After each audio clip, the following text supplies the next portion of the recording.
Welcome to Shotgun Tori, the podcast that has conversations with indie creators about music, meaning, and the point of it all, so that you may be inspired by the journeys of other artists who are doing it for themselves, and maybe gain a little more understanding as to why it matters quite so much that you keep creating. So it's been a while since I've recorded an episode of the podcast. I've been a little preoccupied making some new music, which is actually the point of this episode. I have Daniel Friedman in studio with me, a guest on a previous episode. Now, his episode is well worth listening to, and I will put a link to it in the show notes. He used to be a music journalist, a writer, a columnist, a singer-songwriter, and he spent a decade doing comedy. He's been hiding in the advertising industry, waiting for the next step, which has something to do with kids' music. Yeah, I mean, part of it is Interrupting Sheep, which we've already got our first track out. It's me and a singer-songwriter known as Shotgun Tori. I don't know if you've heard of her. No. Yeah, so Tori and I have been working together. Yeah, that's a fun one. But today we are strictly talking about the new EP, which is It's Gonna Be Fine. I told you that I was once a music journalist. I'm putting that hat back on for this, to chat to you about your new EP. Most excitingly, though, Daniel interviewed Ben Harper, Violent Femmes, and now he's interviewing me, little old me. Well, I think I told you, like, the two most famous people I ever interviewed. You know, I mean, I also interviewed, probably most of the people that like, Nips van der Spey and Laurie Levine, and you know what I mean? Yeah. So, but, yeah, and I mean, also bands that were, like, famous for a week. In 2008, I interviewed as well. But yes, I did interview Ben Harper, and it was a big deal for me. And I actually had to fight to get that interview. We used to get a list of all the names we could interview. And I was like, I have to talk to Ben Harper. And it was amazing. It's nice to talk to people about their music because they're passionate about it. Yeah, totally. When did you start writing for this? Kind of mid-COVID. In fact, I had a online live concert. What are those called? Live streams. Yes. I had a live stream. And I had to figure out a way to get my sound right. So I contacted Van Abueta at Music Experience in Cape Town, and he sent through a digital interface, and it changed my life. Oh, yes. I've seen this digital interface. So it allows you to record in your bedroom, right? Exactly. And so you started getting these songs down in the middle of lockdown. Mm-hmm. There's a lot of references to lockdown in the lyrics as well. Yeah. And that's probably the first thing I want to explore, which is that what I found interesting about it, you're a confessional singer-songwriter. Yeah. All your songs have always been based on your own life, and it's still the case now. But what I found is that despite it being a lot about lockdown and about some other heavy stuff that happened in your life, it seems to have a bit of even its name, its title, its cover, and its sound, it just seems to have a bit of a hopeful edge. Yes, that is totally, and not by design. It's just what seems to have come out. I feel lighter. And what's funny? On this last little tour I did in Cape Town, a friend of mine came up to me who's known me since the beginning of my music career. And she said, I just want to know something. Is this the answer to Are We Fine Yet? Which was my first EP. And I said, well, I guess kind of the themes are different. I mean, there's one song that is like the theme of that entire EP, which that EP was so sad. And this is like, I'm a different human being, and I'm really grateful for that. But it was just thing after thing after thing. And in a way, you would expect this album to be relentlessly dark, but I feel like it's almost like less than a lockdown album. It's more like a coming out of lockdown album. Yes. Oh my gosh. I love the sound of that. Yes. Another thing is like your early stuff. So Are We Fine Yet? Be Brave, that sort of stuff. It was like we were younger, and it's almost like at that stage in your life, like a heartbreak can last a year. Yeah. Whereas now this feels like also a bit like your adult album in a way. Yeah. Even the fact that you've got an entire song about queuing at home affairs. That's something it's not your deepest emotions as much as it's just normal everyday frustration.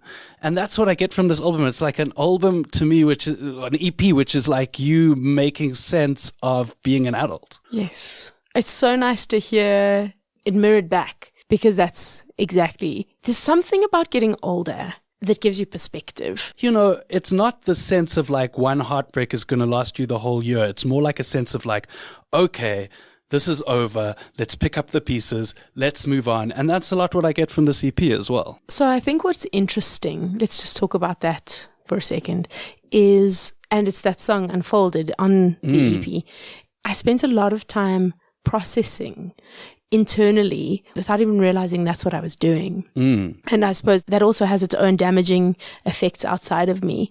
But all of this processing is happening, and we're going through this turmoil. I was going through this turmoil for years.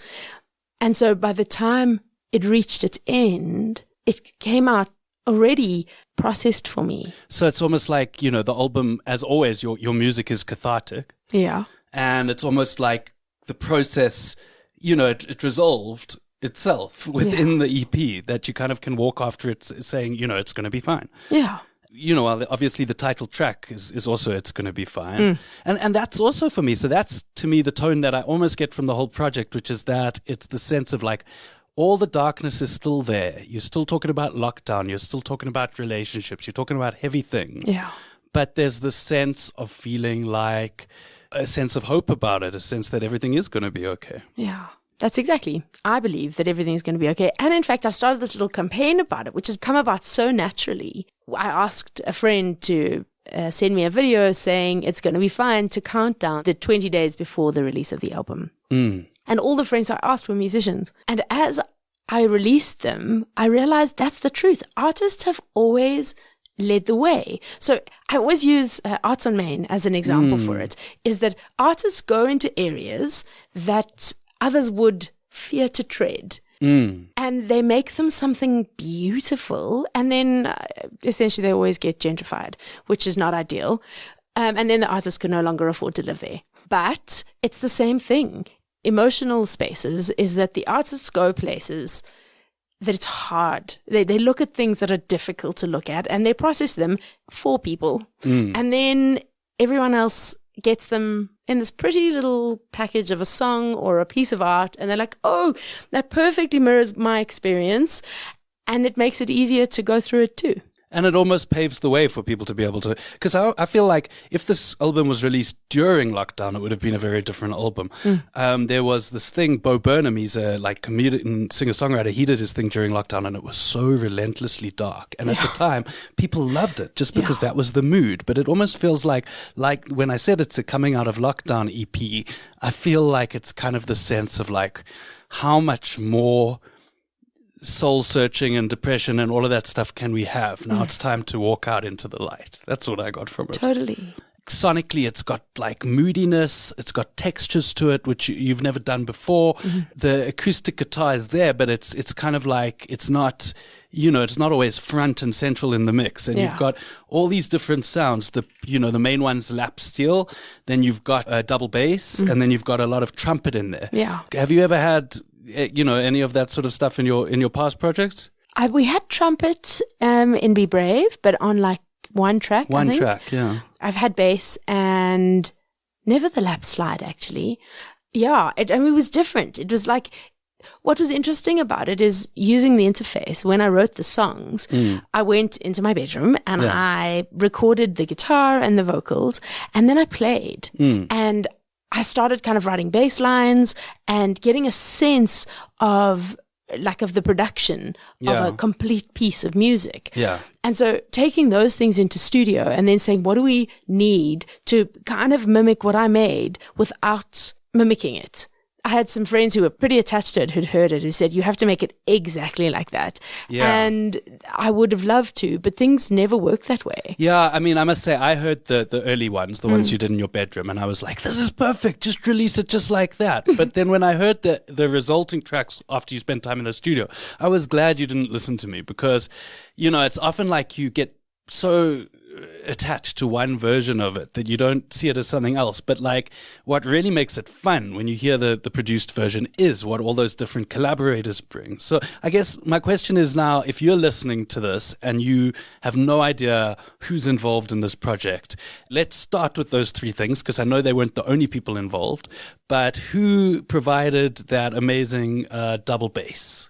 That was Nick Rumpelt. Then on lap slide, Richard Brains. Of course, who I used to know as Source Tone. Exactly. When I was a music journalist, we would interview him. We would cover his projects as well. And it's amazing to see that he's still on the scene. He is remarkable. Yeah, he's amazing. Justin Sassman on brass. Yes, I also know Justin, very good trumpeter. Yes. Yes. His kid goes to the same school as mine, so we see each other at pickup sometimes. I love how small the world is. Yeah. He doesn't only play trumpet. He plays a flugelhorn. Oh, wow. He plays the trombone. Oh, wow. So he just brought like all of his wind instruments. He arrived with everything. It's like a box. It was joyful. It is so good. I like that. On drums, Peter Orette. On acoustic guitar, Sean Franklin. So now I didn't record any of my acoustic guitar. So that's not you we hear on all the songs? No. Okay. Why? That's an interesting decision. What made you decide not to play your own guitar when that's what you would do live? Yeah. So I normally would, and I sat down to record the scratch tracks in studio, and I'd recorded, and we started tracking the guitar. And as I listened back, I realized that this was not the sound of the song that I heard in my head.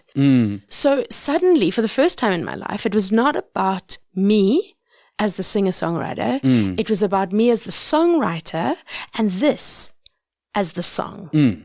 And my guitar did not suit the piece. Okay. And so I made a very difficult decision. It was a small ego death, to be honest, to not play guitar and to bring someone in whose sound I wanted the songs to sound like. And Sean Franklin was the guy. Okay. Wow. Okay, but just don't take that too far, because then we don't want you in your next album to outsource the guitar and the vocals. as long as you keep your vocals in your songs, I think. I mean, songwriters do that all the time. I just don't write those kind of songs. Okay, so next album, you're going to outsource everything to Taylor Swift. Imagine.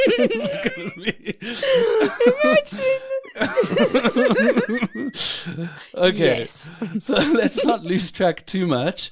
So I also felt like it's in a way more up tempo and more rocky, and it's like, yeah, I mean, even Shotgun Tori and the Hounds had a sense of it, like it being a sort of a trajectory that you were on from your first album, which was the most sort of acoustic and sad. Yeah. And that there's like, it gives you a sense of play that you kind of played around in the studio, which you wouldn't normally do in a sad song where it's like trying to keep it as minimal as possible. Was this something, you know, I mean, like some of these songs could have been slower, could have been sadder. So was it a conscious decision to make it a bit of a more up-tempo album? No. In fact, and it's so interesting because in the demos, the tracks were all a little bit slower. We had many discussions about that, and everybody involved in the project had a different idea of the tempo. Yeah.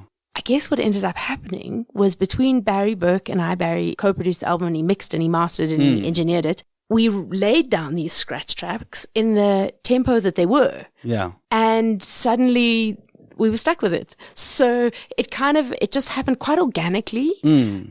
Also, it's so fun. The minute you start adding a trumpet to everything and the drums, it's like there's a vibe. Yeah, you've got a band. Oh, it's so good. Yeah, and I mean, that's nice. And so I think musically it's probably the most, how do we say, like it's got a lot of flavor to it. Yes, You know what I mean? think so. It's not just like the stripped back songs. It's got a lot of flavor to it, which I really liked. I wanted to ask you about Driven to Drink. That was such an interesting song. I wanted to actually ask you about the meaning behind it, because I don't know if I'm out of line here, but of all of the people I know, especially as a musician, you don't seem to have much of an addictive personality in terms of the fact, like, you don't smoke. Yeah. I've never seen you drink to excess. I don't know if you do or you don't or whatever, but I've never seen that. And, you know, compared to a lot of the drugs that have been taken in the music industry, I've never seen you doing any of them. Yeah. I mean, it's not like you're a teetotaler or anything, but you seem to be very in control. So Driven to Drink, it almost like it's a moody song, and it's I expected it to be a song about alcoholism, but that's not something you personally battle with. So what is the meaning behind Driven to Drink? So it's about claustrophobia more than anything. It's about that feeling of needing to escape. And I think that we all experience it in our lives as partners and as moms and dads and as friends. Like we all have a moment where everything just feels too much.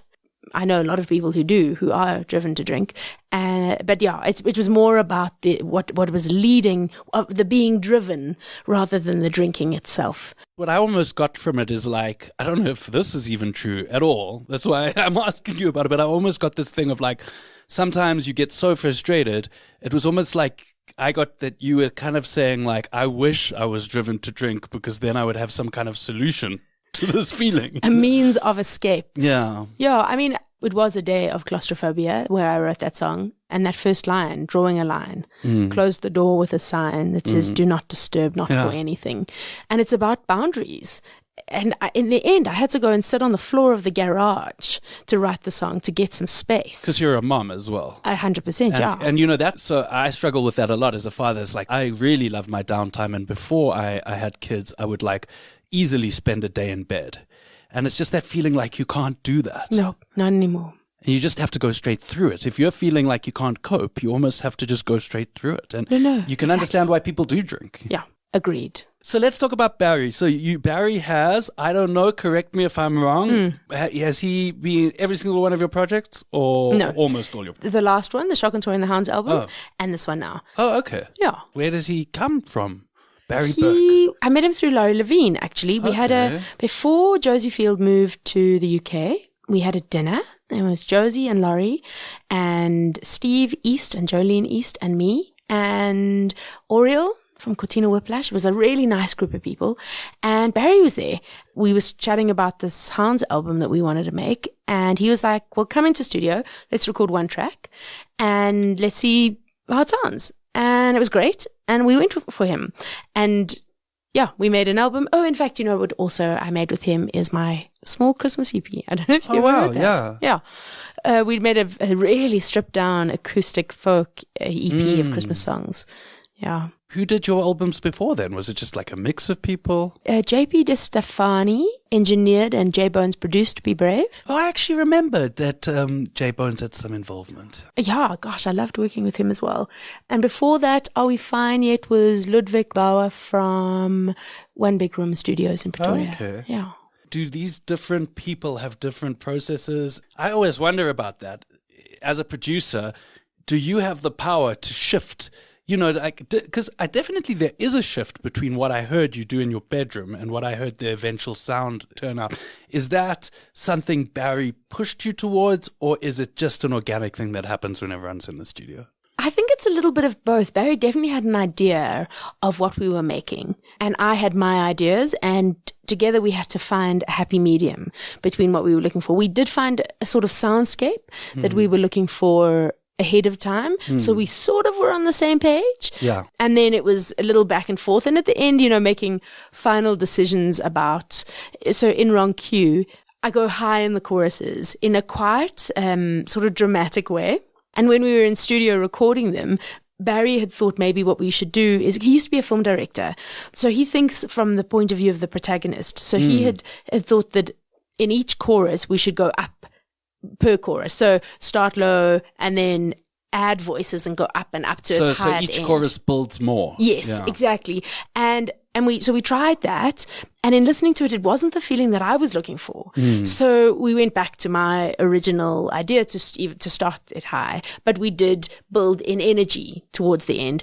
But it was those small things that he would have an idea and I would be like, oh, and sometimes I would give in and sometimes I would fight for my idea. How precious are you about your ideas? Usually not precious at all. But I felt a little bit precious about this EP, actually, surprisingly. Yeah, I suppose also it's about, if Barry, as you say, is from a film direction point of view, it's possible that he had very strong ideas. So it's almost like it's hard to hear someone have strong ideas of what's something that is like your baby. Totally. But I trust him implicitly. And our sound references that we had was stuff I admired and loved so deeply that I knew we were kind of on the same page anyway. And I love what he's made so far. And I love what he's made with this EP. Yeah, no, the results are great. It definitely has you in new territory. And it's like, it feels like once you've started, realizing you can do fast songs, slow songs, songs which are busy, songs which are stripped down, then for your next project, the sky's the limit. You can pretty much do anything. Totally. Well, what's so interesting is actually last week I started to write again, which I haven't done in a while. So it's like the floodgates have opened and I'm ready for the next project. Oh, nice. Well, what made you decide you've done albums so far. What made you decide to focus on a bit of a shorter project this time around? So, the whole reason this happened is because SAMRO put out a call for applications for a micro creation support fund. And they gave 25,000 Rand towards these projects. And for that money, I couldn't make an entire album. Yeah. So Barry and I sat down and we discussed what we could possibly do for that. Yeah. And then you have to put in some money of your own. I think that's the thing with funding is you have to show that you've got some skin in the game. Yeah. It can't just be that money. We were going to do 7 tracks and the 7th track got cut at the last minute because it wasn't working and we couldn't get it to work and we had a deadline and we had to make it happen. So that track will be released as a single in hopefully a month or 2. That's very cool. Yeah, that's exciting. Have you ever had anything like that before? Like a song on the cutting room floor that you can use? Never. That's amazing. It must feel exciting. So what's interesting to me is so many people, it's been such a reality, how would you say, a reality pill or something like that, this lockdown and everything like that. And it just seems like more creative people I know than ever before are compromising. Yeah. And they're doing their day jobs, et cetera, et cetera. And in the middle of all this, you kind of made quite a bold decision, which is that you wanted to exclusively do music. Yeah.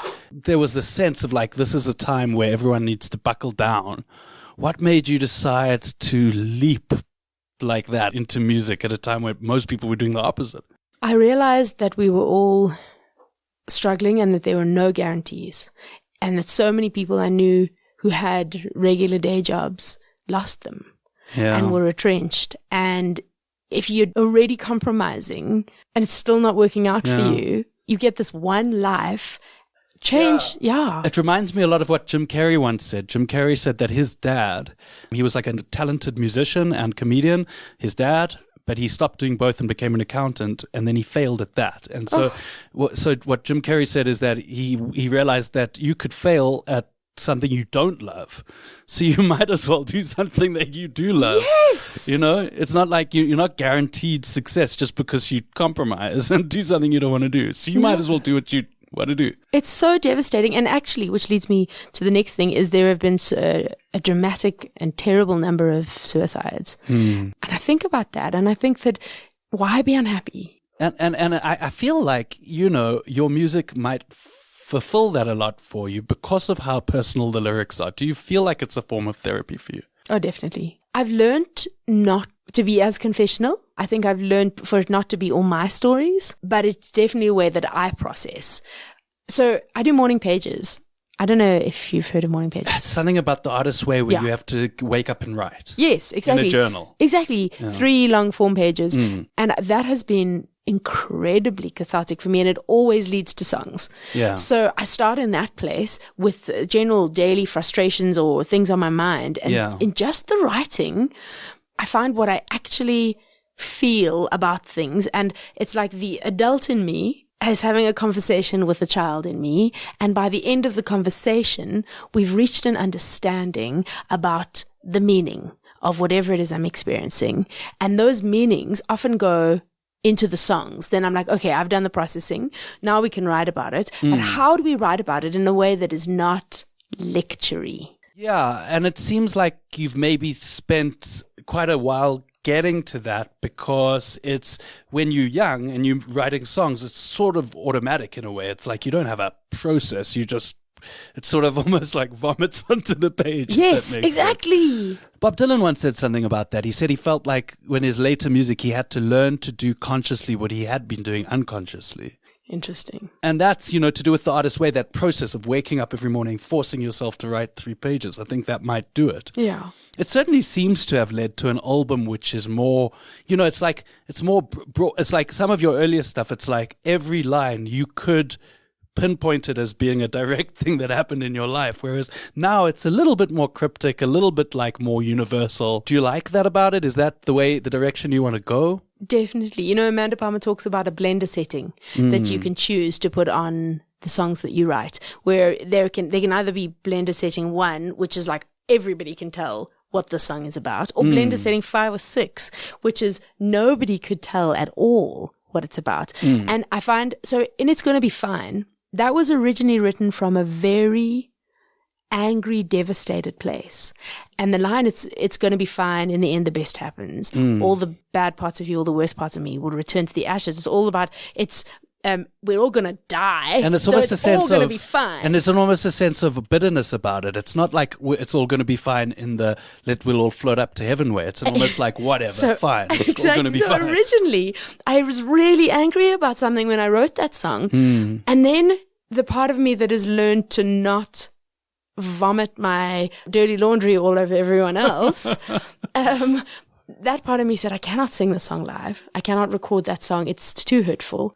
And I'm going to take it and I'm going to shift it a bit. So I rewrote most of the words, and it's become a very light-hearted song about lockdown.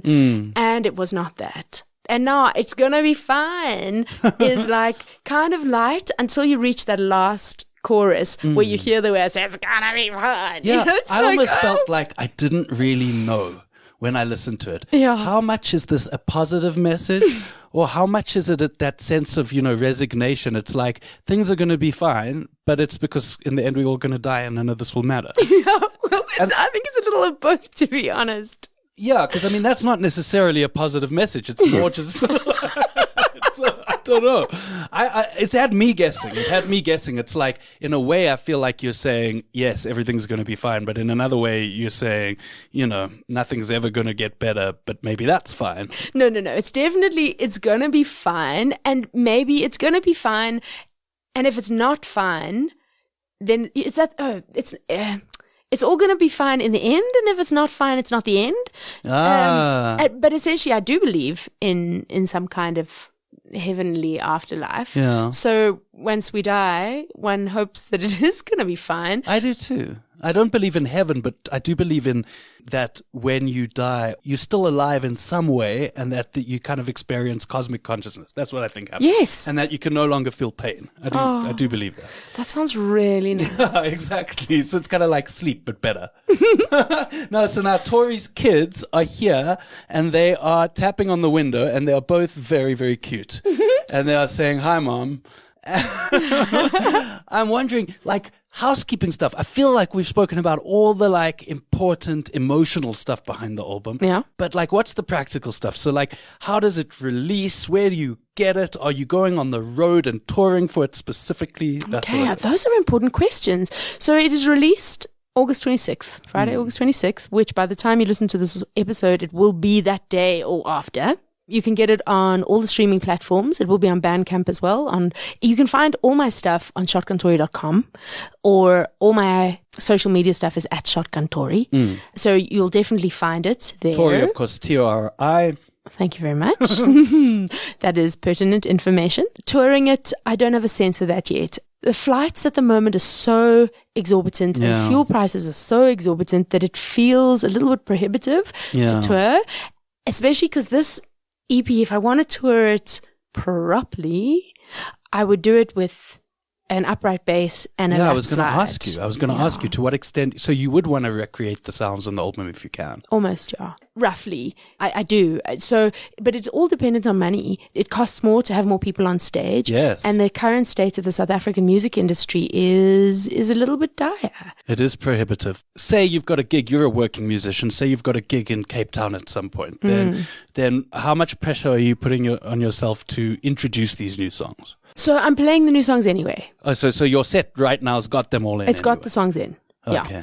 But they're just same singer-songwriter style. And I guess I may have to start putting on my posters and stuff that this is a solo show. Yeah. Because if you hear the album and you come expecting that's mostly not what you're going to get. Or I might say Shotgun Tori and band or something to advertise those gigs, but those will have to be money gigs because I have to pay everybody. Yeah. So it's a different thing. So I might focus on songwriting and making the next project. I'd like to tour it, but it's also I've got kids, and if I'm not making money, I can no longer sleep on people's couches and be happy to just have the experience. Yeah. Which I used to be very happy to do. Yeah.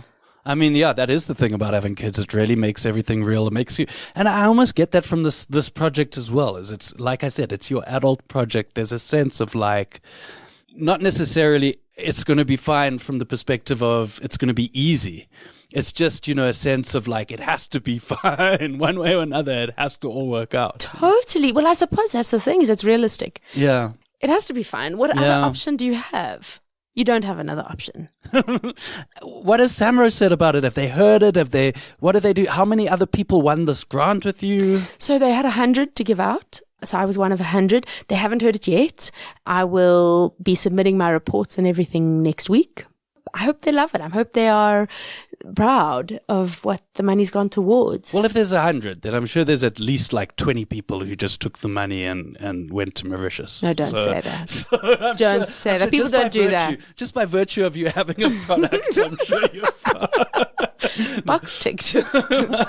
No, it's amazing. It's an amazing EP, and do you know what it is? It's growth. You know what I mean? It's not like, some artists, for better or for worse, it's the same thing that they're doing, the same sound, whereas I really feel like you have changed. Not only in, like you say, it's becoming a more kind of conscious, more disciplined songwriting process, that you're not just spilling out your emotions, and also just in the way that, you've got your instrumentation, you've got your it's got a mood about it, and it's because you've got the similar musicians on each track. It's like a very consistent mood. Yeah. And that's what I love about it. And the last thing I'm going to say is I'm just going to ask, who else haven't you mentioned? I know there's some friends of yours who did backup vocals. Oh my gosh. Like that. Emma Dupree, I haven't mentioned her. And in fact, thank you, because the song that is going to be released in a couple of months' time, Emma and I co-wrote. You and Emma have been collaborating for some time now. Yes. Yeah. How did that start out? Oh my gosh. So we can't remember how we met anymore. But we started performing alongside each other, and we have a stage show where we both sit on stage together and we swap song for song. We design a set list that tells a story between our two songs. Oh, wow. Between both of our bodies of work. And we sing a little bit on each other's songs here and there. And it is so magnificently beautiful. So she does backing vox in Wrong Q. I think somewhere else.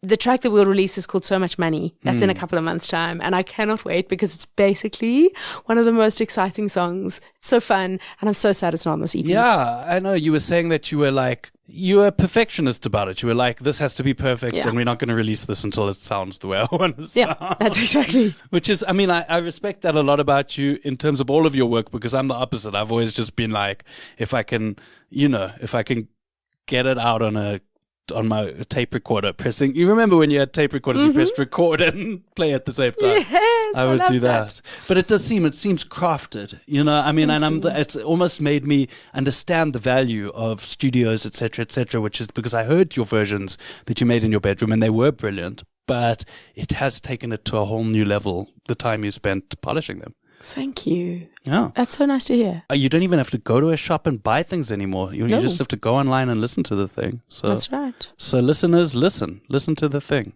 Please listen. It's going to be fine. And when is it launching? 26th of August. 26th of August.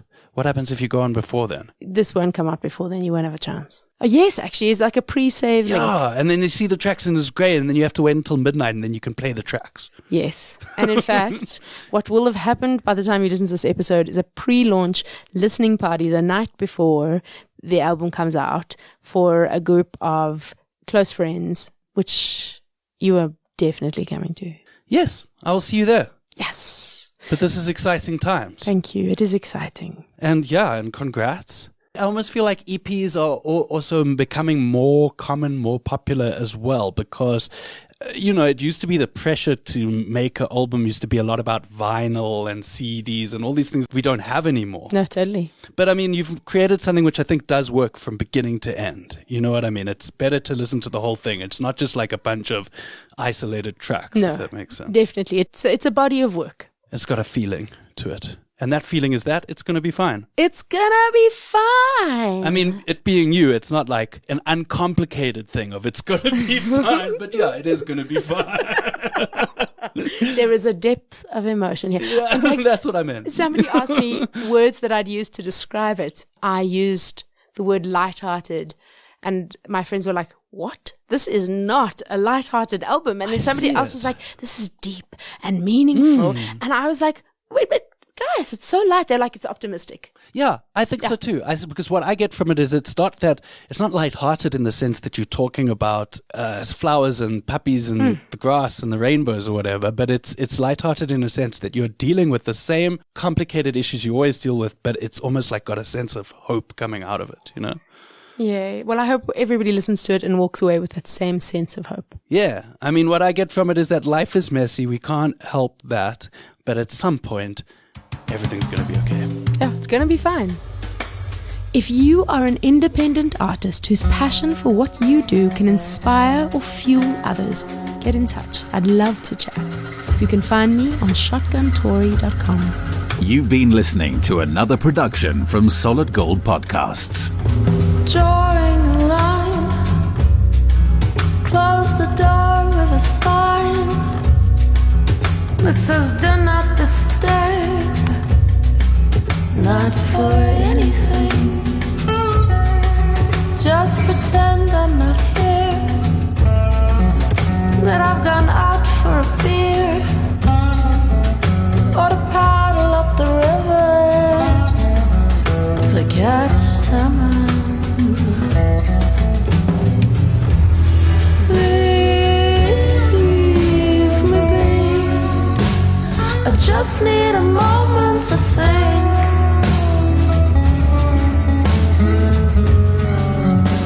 If I was the type I'd be driven,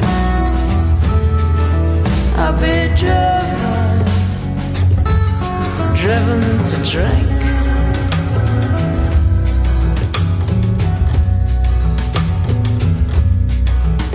I won't answer the phone,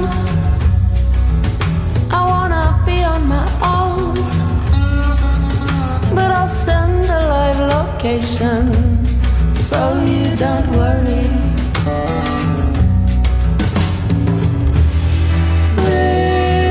Leave me be, I just need a moment to think.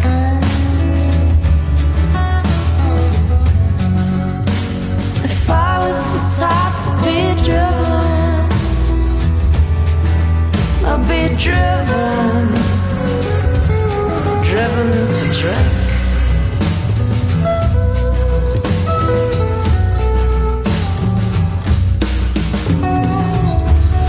Tapped all the dams built, but the cups are not filled still. The dry sandbeds and I, we're playing the blame game.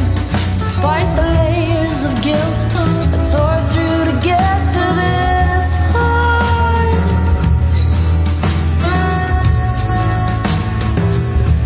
To get to this high.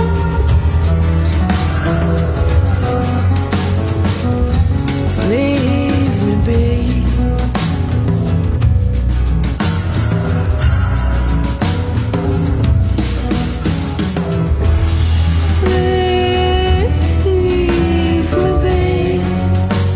I just need a moment to think.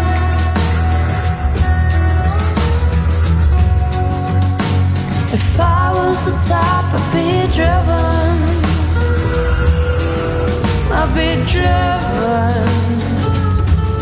driven to drink.